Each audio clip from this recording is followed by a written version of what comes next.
Thank you for watching once again, Generally Nerdy. This is gonna have to be a quickie.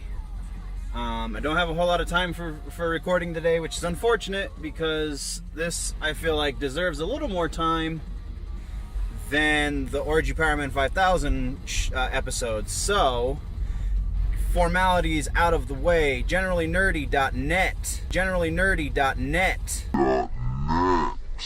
Link to all the stuff is there. Facebook, Twitter, SoundCloud, YouTube, iTunes, Instagram. I'm everywhere.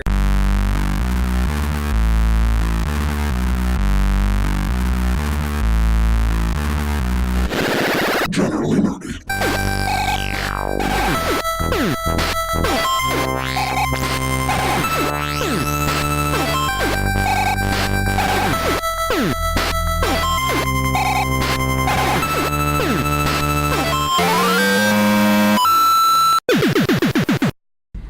So last night I saw Protest the Hero and August Burns Red with openers in Heart's Wake. And I honestly don't remember the name of the first band because I didn't show up in time to see them.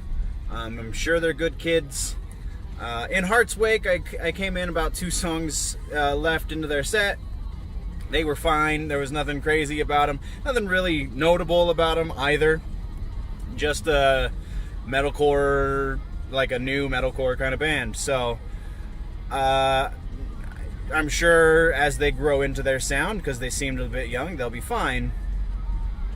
Protest the Hero blew it away. They do every time. Protest the Hero is amazing.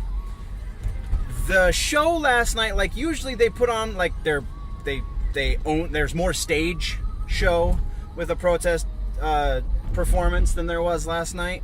I feel like they I don't know, there wasn't a whole lot of stage for them to use because August Burns Red's gear was on stage and they take up a fair amount of room, being as they were the headliners, and it was a big kind of deal for them because it's their 10-year anniversary for the Messengers album. But yes, Protest Hero orally, the audio, I guess is more appropriate. They just, every time, I feel like Roddy's voice gets so much more dynamic every time I see them. And the guitar work, it just becomes more interconnected. There's a lot more back and forth. Their new bass player, the guy who took Aref's place, is quite good. Unfortunately, I never saw Riffy play live. I've only seen him in videos and stuff, and he wrote a majority, if not all, of the bass and the lyrics for Kezia and Scurrilous, and so like I feel like Riffy is the one that I fell in love with the band because of, but the rest of the members are so solid. Without him, they're just as good. Protest the Hero knocked it out of the park. First time seeing August Burns Red, I kind of, for a really long time, wanted to fight liking August Burns Red because they were so trendy. 12, 13 years ago when I really started getting into the music scene. And I just knew a lot of kids who had really poor taste in music who liked August Burns Red. I never necessarily disliked August Burns Red, but a couple years ago I really started getting into them. Roundabout, actually, 10 years ago.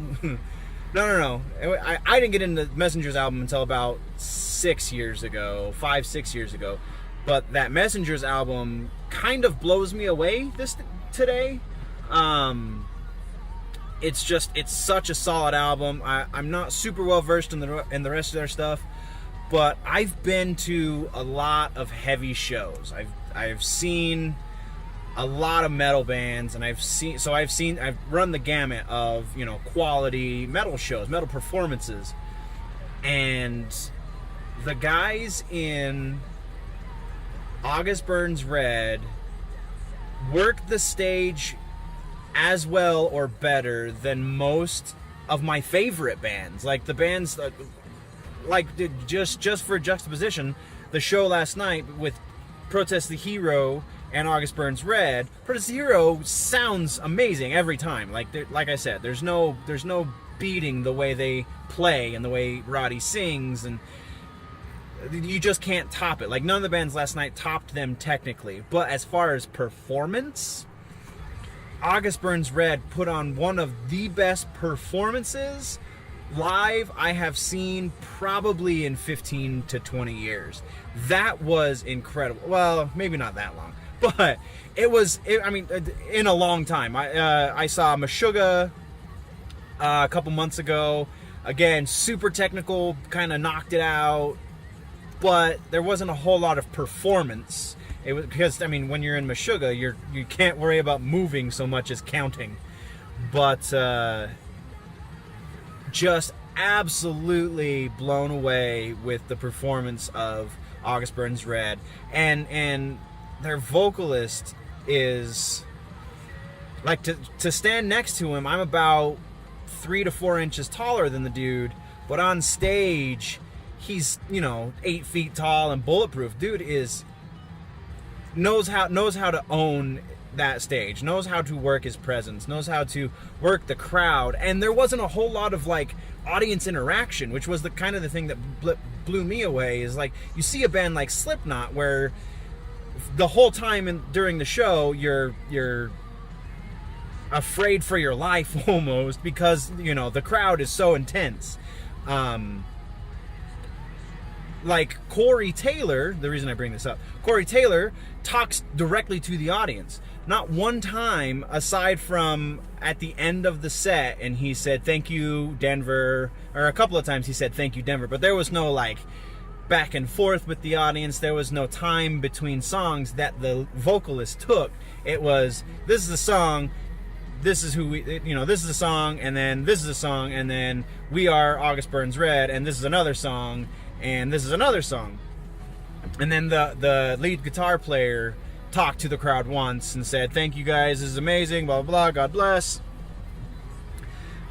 But I caught, let's see if I can get the light. I caught a fist in the pit, and it's been a while since that's happened. I mean, I've been in the pit recently, but I mean, maybe it was because it was kind of a hardcore show, so there was a lot of the hardcore kids, the ones that do the karate moves and the punching and the kicking and the things and the whatnot. But yeah, it was easily one of the most intense crowd experiences I've had at least 8 years. I can easily give it that. It's just, I had an incredible time last night. If you're into such things, if you can catch Protest the Hero with August Burns Red on this Messenger's 10-year anniversary tour, by every means go. It's not an expensive show. They deserve, these two bands alone, and then their openers deserve, like I said, the guys in Heart's Wake weren't horrible by any stretch. They just, it felt like they were early in their sound. That's all it was. But the dudes in Protest and August Burns Red, like, they deserve to be selling out those clubs every night. So go see it. It is easily worth the $30 or whatever it's going to cost you. You will not regret it if you're into heavy music at all. If you want the super technical stuff, Protest the Hero will not disappoint. If you want the super heavy stuff, August Burns Red will not disappoint. Though those two things cross in both of those bands frequently and very well. So I wish I could have gone into a little bit more depth, but like I said, I am on a time crunch for a couple other things. Thank you for watching. Don't forget to subscribe to my YouTube. Subscribe if you're listening to me on SoundCloud or iTunes as well.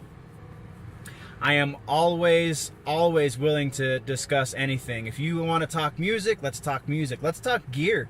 I'm trying to get interviews with bands so that we can nerd out on some gear. So if you're in a band and you want to talk about your gear, hit me up.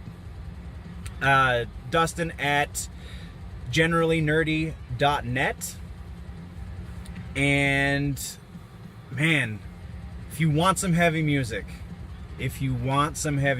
oh, and I bought the new Protest a Hero CD last night, which is what the backing track for this has been. They moved to a Patreon style crowdfunding for it, so they released, it's an EP, and there's like 6 or 7 songs on it. And here, I can even show you. 6 songs. I didn't know about it until like 2 weeks ago. I was just like, hey, Protest is coming through, I'm gonna catch them. And then I was like, oh, they're putting out music in a weird way. It's brilliant on their part because it makes them more money. It's a little off-putting buying a song at a time. Maybe next time they will offer the entire CD upon purchase. Anyway, thank you for watching. If it's generally nerdy, it's probably here.